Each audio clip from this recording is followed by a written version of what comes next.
yesterday when Dr. Maloney was giving this presentation on race and equity, one of the things that came up was safe spaces. And I know that you really vocalized how important that was.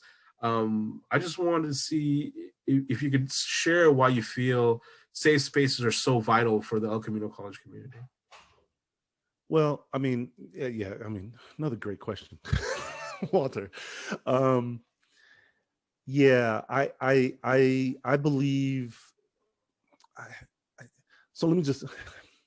It's hard to encompass it in a small short answer.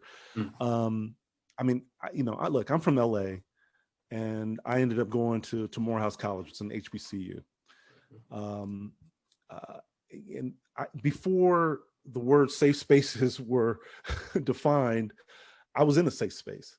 And what does a safe space mean? It means that, walking while Black, studying while Black, driving while Black.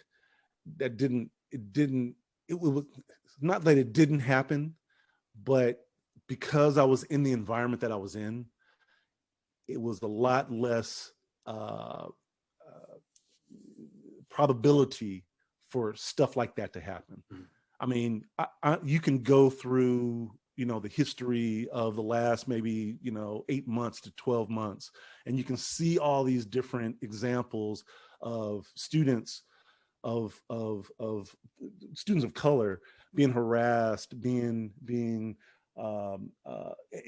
just being harassed, right? And that obviously affects the student being harassed, but that also affects the environment that other persons of colors or students of color are affecting. Just because it didn't happen to me doesn't mean that I don't, that I didn't feel that, right? And so when we talk about safe spaces, safe spaces can be a bunch of different things. One safe space could be a cohort, like we have Puente, and we have first year experience, and we have Umoja, right, or Project Success. These are spaces where our students can go see people who look like them, or maybe came from the same neighborhood or same school or whatever, that they have something in common. And I mean, just like NSBE, I was a part of NSBE, National Society of Black Engineers, and or Society of Women Engineers. These are cohorts, these are clubs, these are areas where it's like, when I walk into a room right now, Walter, I'm usually the only Black engineer, right? And I'm at a company that has a bunch compared to other companies, engineers. And now I'm a manager, and it's like, how many Black managers are there in engineering who have physics degrees, who teach physics at Cal State? So when I walk into a room, I usually am I'm usually the person that make the room diverse. All right. So having a safe space for people who maybe don't have the tools, are not used to that yet, and say, just somewhere to let your hair down. Now, of course, I don't have any hair. Somewhere to let your hair down.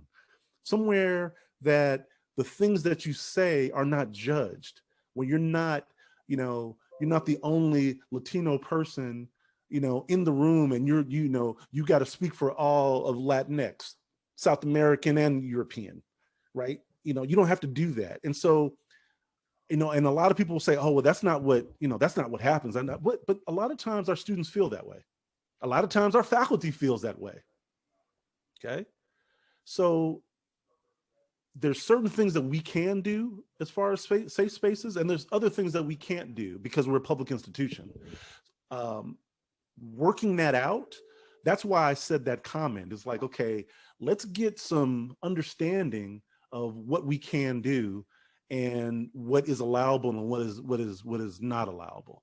And so I wanted to ask that question, because if I didn't ask the question, the answer might be, oh, no, we can't do that. Where there might be some